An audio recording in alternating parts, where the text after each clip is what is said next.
Olá, companheiras e companheiros. Respira fundo, ajeita a tua cadeira, prepara o café ou, quem sabe, até um rum haitiano. Porque tá começando o podcast Haiti Presente. Uma edição especial da campanha de financiamento da Brigada de Solidariedade, que parte para o Haiti em 3 dias. Porque o mundo vira as costas para o Haiti, nós não. Este podcast é uma realização da Diálogos do Sul Global, do Centro de Estudos Barão de Tararé, da Comunicação e da Alba Movimentos, com base na pesquisa e nos relatórios selecionados pela jornalista Vanessa Martina Silva. Quer garantir que essa missão aconteça? É só contribuir com qualquer valor através do nosso Pix. pix@dialogosdosul.com.br. E para saber mais, segue a gente no Instagram, Diálogos do Sul Global. Então, bora entender o que está acontecendo no Haiti. No episódio de hoje, a gente vai explicar como o presidente assassinado em sua própria casa, Jovenel Moïse, que estreitou os laços com as gangues armadas de Porto Príncipe e fomentou o caos como estratégia para se manter no poder. A arbitrariedade do destino ou não agiram e Moise foi assassinado pela mesma lógica, por mercenários colombianos infiltrados no país. Mais um capítulo de intervenção para impedir os caminhos haitianos. Então, bora que vamos te explicar tudinho. Bom, vamos começar então pela chegada do Jovenel Moïse ao poder. Ele era um empresário, né, do setor de bananas. Isso, e foi o sucessor escolhido pelo Michel Martelly, do partido PHPK. E aí a eleição dele já foi bem conturbada, né? A de 2015 foi anulada. Fraude, protestos, Exato. Aí teve outra votação em novembro de 2016. onde ele venceu oficialmente com 55,67% dos votos. Mas assim, a participação foi baixíssima, tipo uns 21% só. Pois é, e isso já colocou a legitimidade dele em xeque desde o início, né? Teve protestos logo depois, o Famila Valas dizendo que a candidata deles, a Mary C. Narcisse, tinha banhado. Então, já começou com essa contestação forte. E aí vieram as crises para complicar. Principalmente o escândalo Petrocaribe. Foi, assim, gigantesco.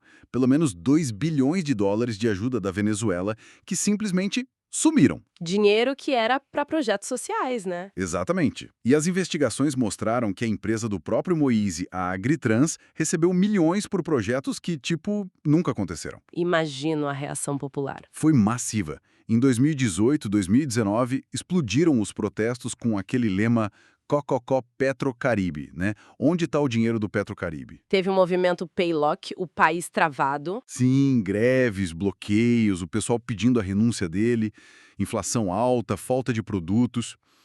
A percepção geral, como um testemunho da época resume bem, era que o governo era ilegítimo e sem credibilidade.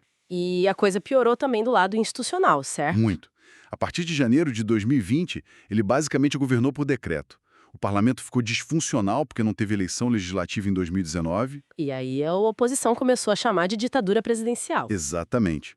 Ele até criou por decreto, no fim de 2020, a Agência Nacional de Inteligência, a ANI. Ah, sim, essa agência com agentes anônimos, imunes, gerou muito medo, né? Com certeza. Medo de legalizar a repressão. Um especialista como o Paulo Henrique Campos, do MST, ele reforça aquela percepção de que a eleição do Moïse foi tipo um processo imposto pela comunidade internacional a qualquer custo, com o aval da OEA, ignorando o que o povo pedia nas ruas, que era um governo de transição. E aí a gente entra numa parte ainda mais sombria, a relação do governo Moïse com as gangues armadas.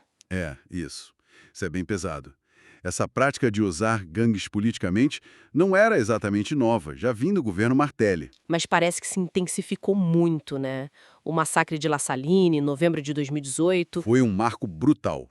Um bairro pobre, opositor, invadido por gangues. Mais de 70 mortos. Relatos horríveis de estupro, corpos queimados, mutilados. E as investigações apontaram para o governo. Apontaram sim, inclusive com sanções dos Estados Unidos depois. Acusaram diretamente funcionários do alto escalão, como o diretor-geral do Ministério do Interior na época, Fednel Monchevy, e o delegado departamental da presidência, Joseph Pierre Richards Duplan. Acusados de quê exatamente? De planejar o ataque, fornecer armas para as gangues, veículos do governo, até uniformes da polícia. Meu Deus. O próprio Departamento do Tesouro americano disse em 2020 que no Haiti, Gangues com apoio de alguns políticos reprimem a dissidência e, em troca, recebem dinheiro, proteção política e armas, às vezes até melhores que as da polícia. E foi nesse contexto que surgiu Jimmy Cherizier, o Barbecue. Exato. Ex-policial, envolvido em La Saline e depois líder da G9, aquela federação de gangues que surgiu em 2020, supostamente com o apoio do governo. É uma dinâmica muito assustadora. Sim. E para especialistas como Camille Chalmers, isso tudo está ligado a um modelo maior, que surgiu depois de 2004, de uma aliança entre a elite, o poder político e a comunidade internacional. Um modelo que, segundo ele, exclui as massas e terceiriza a repressão para esses grupos armados. O que explicaria o crescimento das gangues. Exato. E para muita gente no Haiti, a percepção era clara. Moïse estava deliberadamente fomentando o caos como estratégia de poder, deixando a população pobre à própria sorte, enquanto a violência crescia para desviar o foco das demandas por democracia, por justiça. Nossa. E antes da gente continuar com o assassinato em si, vamos fazer uma pequena pausa para falar da nossa campanha. Este podcast, Haiti Presente, faz parte da campanha de financiamento da Brigada de Solidariedade ao Haiti. Uma missão internacional organizada pela ALBA Movimentos para fortalecer as lutas populares haitianas e denunciar para o mundo a situação que o povo do Haiti enfrenta. A nossa missão vai levar jornalistas, comunicadores e militantes para fazer cobertura direta, amplificar as vozes do povo haitiano e construir redes de solidariedade no continente. Voltaremos repletos de histórias e materiais para alimentar, quem sabe, vários podcasts. Se você acredita nesse projeto, ajuda a jornalista Vanessa Martina Silva a chegar lá. Ela precisa juntar R$ 5.000 para pagar a passagem até o Panamá e garantir a estadia no país caribenho. Doe qualquer valor via pix@dialogosdosul.com.br. Bom, voltando então ao nosso conteúdo. O capítulo final dessa história é o assassinato do Jovenel Moïse, né? Em 7 de julho de 2021. Sim, um comando de mercenários estrangeiros, a maioria ex-militares colombianos, invadiu a casa dele de madrugada. E foi algo muito violento. Torturado, morto com 12 tiros. A esposa dele, Martine, ficou gravemente ferida. E o mais estranho, a guarda presidencial, a segurança dele, parece que não ofereceu resistência nenhuma. 11 agentes foram presos depois por suspeita de conluio ou, no mínimo, negligência grave. E as investigações, como a do New York Times, levantaram uma hipótese sobre o motivo, né? Uma lista. Exatamente. A hipótese aqui, Moïse estava preparando uma lista de políticos e empresários envolvidos no tráfico de drogas para entregar para os americanos. E a própria Martine Moïse contou que os assassinos reviraram o quarto, pegaram alguma coisa e disseram cessar, tipo, é isso, antes de ir embora. Sugerindo que buscavam algo específico, provavelmente essa lista ou documentos relacionados. E a conspiração por trás disso parece bem complexa, com gente recrutada na Flórida. Sim, como o haitiano-americano Christian Emmanuel Sanon. Os mercenários que foram presos disseram que a missão inicial era só capturar o Moïse.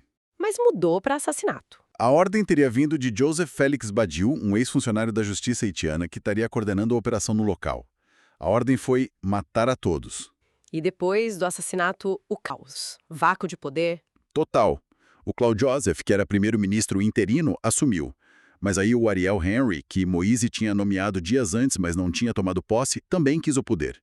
E ainda tinha o presidente do Senado, Joseph Lambert. E o Ariel Henry acabou ficando sob suspeita também, né? Sim, por causa de telefonemas para o Badiou na noite do crime. E depois ele demitiu o promotor que estava investigando ele. E a comunidade internacional entrou na jogada. O Core Group, diplomatas dos Estados Unidos, Brasil, Canadá, França, União Europeia, OEA, ONU, eles intervieram e deram apoio para o Ariel Henry assumir. O Claude Joseph acabou renunciando. O que gerou críticas, claro. A ativista Monique Kleska disse algo como: o Core Group, que se acha o dono do Haiti, agora está do lado do Ariel Henry. Isso é interferência. E mais recentemente, agora em fevereiro de 2024, a justiça haitiana indiciou a própria Martine Moïse, o Claude Joseph e o ex-chefe de polícia Leon Charles por conexão com o assassinato. Martine e Joseph por cumplicidade. Isso. O Joseph negou tudo, disse que era perseguição política do Ariel Henry. Uma situação ainda muito longe de ser resolvida. E assim a gente fecha mais um episódio do podcast especial Haiti Presente. Se esse conteúdo fez sentido para você, compartilha, comenta e, mais do que tudo, fortalece a luta haitiana por soberania, dignidade e memória viva. Para contribuir com essa missão, o Haiti, você pode fazer uma contribuição via Pix para pix@dialogosdosul.com.br.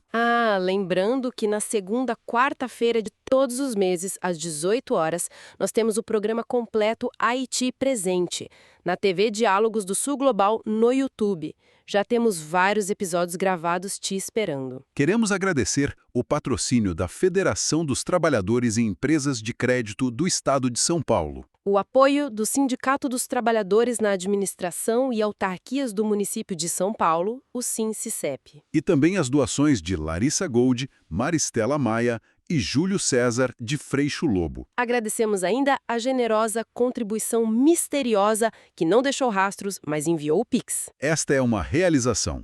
Diálogos do Sul Global, Centro de Estudos Barão de Tararé, Comunica Sul e Alba Movimentos. Até segunda!